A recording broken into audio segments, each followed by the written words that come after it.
Soup, Joumou, or bouillon? And Alan, don't piss me off. Yo, don't piss me off. Don't piss me Don't do off. that. Don't do piss that. me off. Soup, Joumou, or On zone à qui vicieux en pile. Tous les deux. if you could pick one to eat for the rest of your life, what you picking? Si bouillon gen bon Seasoning. pied bœuf.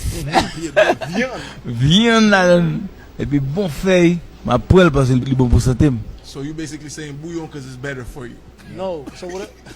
Hold on, let it go. Let it go, Lulu. You're not tired of these He's ritual team bouillon. humiliations? He's Let it team go. bouillon. Let Okay? it go. It's okay. Je suis américain, je dirais mes Joumou. That's what I'm saying, you know? A Thanksgiving guy.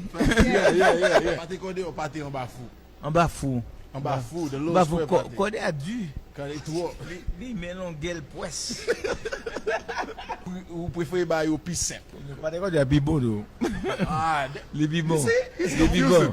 Lake Malalo. Lalo. I have a preference for Lalo because my best friend in my young years was from Liste, which is like Latibonite. We were eating Lalo all the time. Green, white, or brown sauce? What? I don't share. Tout.